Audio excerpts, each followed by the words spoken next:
There exists a phase on the awakening journey that remains largely unspoken, uncelebrated, and rarely acknowledged. It arrives after illumination has occurred, when life no longer holds its former luster, when the previous drive for achievement, validation, identity, and mere survival crumbles away. What emerges in its wake is something considerably weightier. This is not despair exactly, but rather a profound, dense stillness that articulates a frightening truth within you. I have no wish to die, yet I equally lack the desire to exist. Most anticipate awakening to manifest as lucidity and purpose discovery, but for numerous individuals, it resembles the ground vanishing beneath their feet. The personas you previously inhabited cease to hold meaning. The narratives that once energized you lose their potency. You continue your daily existence, handling responsibilities, preparing meals, engaging with others. Yet something fundamental has already withdrawn from the performance.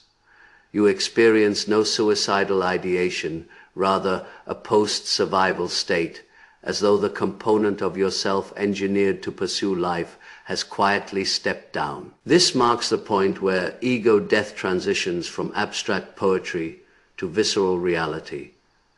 Carl Jung never characterized awakening as a perpetual ascent into radiance.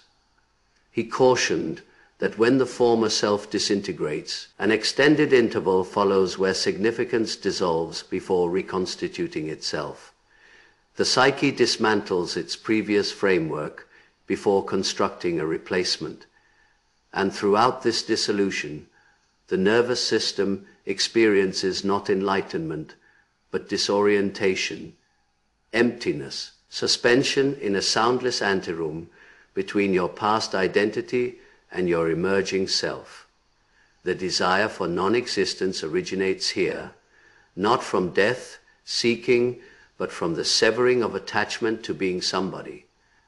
For years, your ego maintained your momentum through desire, fear, ambition, comparison, and yearning. Even suffering provided structure, then awakening manifests, and that structure liquefies. You perceive through the illusions that previously motivated you. You identify the masks, you recognize the unconscious patterns, you detect the mechanical nature of existence.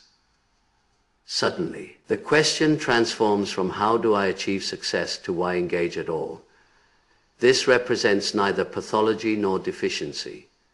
This constitutes a threshold consciousness state, in-depth psychology. When ego dissolution outpaces the deeper personality's capacity to reorganize, the psyche enters a vacuum. Within this vacuum, nothing registers as urgent, nothing carries meaning in the familiar manner. The will disconnects from survival-oriented objectives. Desire falls silent, not from injury, but because it no longer recognizes former objects as genuine sustenance. Externally, observers may perceive you as descending into apathy or depression. Internally, your experience proves stranger. You can perceive reality with unprecedented clarity, yet feel no attraction toward it. Awareness exists without appetite, presence without attachment. You are awake. And precisely this makes existence feel optional. Spiritual traditions identify this as false self-death. Buddhism addresses the dissolution of craving. Mystical Christianity documents the prolonged purgation between selves. Sufism terms it the annihilation of personal will. Jung mapped it psychologically: when ego loosens its dominance, the unconscious floods consciousness. When meaning was previously ego-supplied, its collapse resembles losing gravity. This explains why the desire for non-existence feels so perplexing. It carries no violence, no panic, no despair. It registers as neutral and flat, almost sufficiently neutral to masquerade as peace. But not quite. It represents the sense that your former contract with life has expired, while the new one remains unwritten. Many individuals at this juncture fear regression. They seek methods to restore normalcy. They attempt to resurrect motivation, attraction, and hunger. But what they truly mourn is their old psychological engine's death. The system that previously operated on fear and craving can no longer fuel their next developmental phase. The nervous system hasn't learned how to function without appetite yet. So existence feels heavy, not painful, not urgent, simply unnecessary. Days proceed, you function, you communicate, you eat, you work. But the former inner affirmation of life has vanished. In its absence, a terrifying neutrality establishes itself. This is where many mistake transformation for collapse. But collapse represents only the initial movement. The psyche cannot remain in the vacuum indefinitely. Something more ancient than survival begins stirring. A layer beneath the ego, a layer that doesn't live for validation, performance, or fear, starts organizing silently. Until it becomes ready to speak, you remain in the in-between, alive, aware, unattached, and secretly awaiting a meaning you can no longer manufacture. After the old psychological engine powers down, the body registers it first.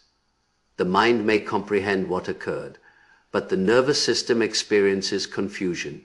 For years, it learned to respond based on pressure, urgency, identity, reward, and threat. Now those signals weaken. The body awaits instructions that no longer arrive. This is where many experience hollowness, flatness, and distance from life's hunger itself, without understanding why psychology frames this as regulatory shock. The ego once provided constant stimulation through goals, fears, fantasies, tension, and pursuit. When that structure dissolves, the nervous system drops into low arousal. This isn't depression in the conventional sense. It is deconditioning. The system is unlearning its addiction to survival, based motivation. From a spiritual perspective, this stage represents the death of compulsive becoming. The mind no longer races toward its next iteration. The identity that required worth proving has loosened. The will sculpted by lack has exhausted its fuel, and instead of immediate freedom, what arrives first is silence within movement. This explains why the desire for non-existence feels bland rather than tragic. It concerns not pain escape, but the absence of inner pressure. No internal push, no chase, no urgent future pull. The personality persists, but the driver has vacated the seat. In Jungian terminology, this marks the moment when ego no longer dominates the psyche, yet the self hasn't assumed the throne. The conscious mind floats without an organizing center. The internal hierarchy dissolves before reordering itself at a deeper level. This is why people report not feeling like a person the way they used to. That is not metaphor. The psychological structure that once defined personhood is literally rearranging. Other psychological frameworks describe similar processes. In existential psychology, this represents meaning structure collapse in trauma. In form therapy, it resembles a freeze response without fear. In transpersonal psychology, it is termed a non-ordinary consciousness state, different languages, identical terrain. The danger lies not in the desire for non-existence appearing. The danger emerges when the mind interprets it through the old survival lens and concludes something has malfunctioned. Because from the former ego's perspective, stillness resembles failure. The ego was designed to strive. When striving dissolves, it panics. It labels the void as sickness, regression, or loss. But from a deeper psychological position, this void isn't absence. It is unoccupied space. And unoccupied space is where the deeper personality can finally assemble without interference. This explains why forcing motivation's return rarely succeeds. Attempting to resurrect your old self intensifies inner conflict. You're requesting a dissolved structure to resurrect itself in a psyche that has already outgrown it. The nervous system resists because it recognizes something irreversible has occurred. What actually begins developing here is a quieter mode of being, a functioning style that doesn't originate from hunger, lack, or fear. Initially, it feels empty because it doesn't communicate in cravings. It speaks in subtle orientation. You may notice faint shift sensitivity to what feels false, intolerance for internal contradiction, withdrawal from meaningless rhythms, attraction to simplicity without effort. This stage feels disorienting because it offers no dopamine, rich signals, no dramatic pleasure, no becoming rush. Just an unfamiliar neutrality that slowly reshapes perception. Spiritual traditions describe this as the desert phase, not punishment, but preparation. The psyche is excess noise has been stripped so different intelligence can surface. Jung described this as projection withdrawal, when the soul no longer externalizes its meaning onto people, achievements, or future fantasies. When projection retracts, the world loses its glow. But what replaces it isn't darkness, it is depth without decoration. This also explains why relationships feel different. You may no longer feel compelled to perform, impress, cling, or merge. Old emotional strategies fall apart. You start perceiving people without the need filter. That can feel isolating initially, because need was once the invisible adhesive holding everything together. The desire for non-existence is therefore not a disappearance wish. It is the psyche's way of communicating that. It no longer recognizes itself in life's old shape. You remain alive, present, aware. But the reference point that once defined existence has dissolved until a new center stabilizes. Life feels suspended between meaning and neutrality. This isn't where the process concludes. This is where deeper reorganization begins. What eventually shifts isn't motivation in the old sense. What returns is orientation, not the restless urge to become someone, but a quiet recognition of where life now wants to move through you. This is the moment Jung described as the self's emergence, as the psyche is new organizing center. The ego no longer runs the system, but still exists, now in service rather than command. The desire for non-existence fades, not because life suddenly becomes exciting again, but because existence is no longer experienced as a personal burden. It becomes participation rather than effort. You still feel fatigue, you still feel limitation, but the inner resistance softens. You stop arguing with being here. This is where many misunderstand integration. They think awakening ends with bliss. In reality, integration is the slow shaping of a life that can hold the consciousness you now carry. The psyche must learn how to live without the old fuel sources. A new energy form begins replacing them, not driven by hunger, but by inner alignment. Meaning returns differently now. Not as ambition, not as fantasy, not as identity. Meaning becomes relational rather than performative. You may feel it when something quiet feels true, when a choice feels clean, or when your body relaxes into an action without inner bargaining. This meaning doesn't shout, and it doesn't promise greatness. It simply feels honest. Spiritually, this is the movement from awakening to embodiment. Awareness is no longer world escape. It becomes the way you inhabit it. The nervous system slowly learns to move without panic. Pleasure becomes subtle, but steady. Even discomfort changes texture. It no longer feels like threat. It feels like weather passing through.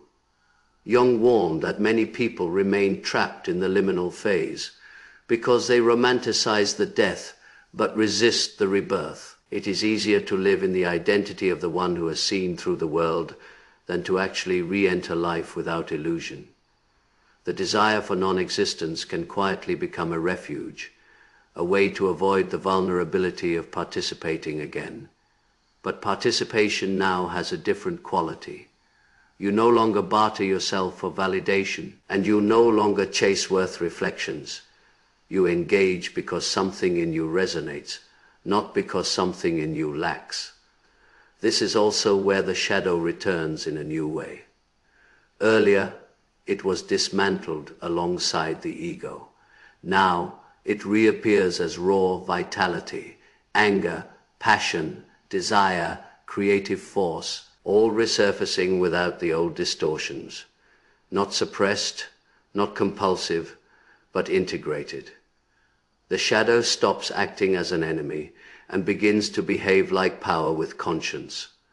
People describe this phase as ordinary life with unfamiliar depth. You still work, you still relate, you still choose, but the inner posture has changed. You are less impressed by the world, yet more intimate with it. You need less from it, yet feel more inside it. From a spiritual angle, this is what many traditions call returning to the marketplace after the vision on the mountain. You no longer seek transcendence as escape. You live as awareness within form. The mystical becomes practical. The cosmic becomes human. And this is perhaps the greatest twist in the whole process. The desire for non-existence was never pointing toward absence. It was pointing toward a new way of existing that had not yet taken shape.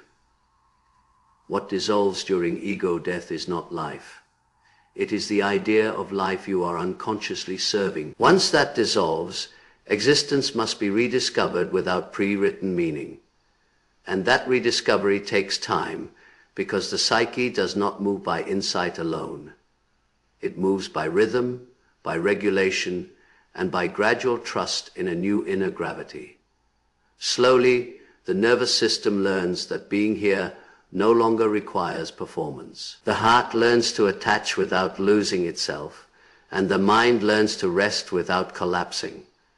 And slowly, the will returns not as pressure, but as preference. You begin to choose again, not because you must, but because something inside now leans toward life in a cleaner way. Jung called this individuation, the movement toward becoming what you were before fear taught. Not enlightenment as a costume, but coherence. A life where inner and outer no longer fight for control. The desire for non-existence was a message from the depths, not a verdict. It was the psyche saying, the old version of living is no longer viable, and once that message is listened to rather than resisted, existence reorganizes itself around a quiet, truer center. You don't return to who you were. You return as someone who no longer needs to leave themselves to live. If any part of this resonated with where you are right now, I'd love to hear your story. What has been the hardest or most confusing part of your awakening so far? The emptiness, the loss of motivation, the identity shift, or something else entirely? Share it in the comments so you're not carrying it alone. And if you want to keep exploring the deeper layers of the psyche, transformation, and what it really means to awaken in everyday life, make sure to subscribe to Fractal Wisdom. Remember, you are not lost. You are in the middle of becoming.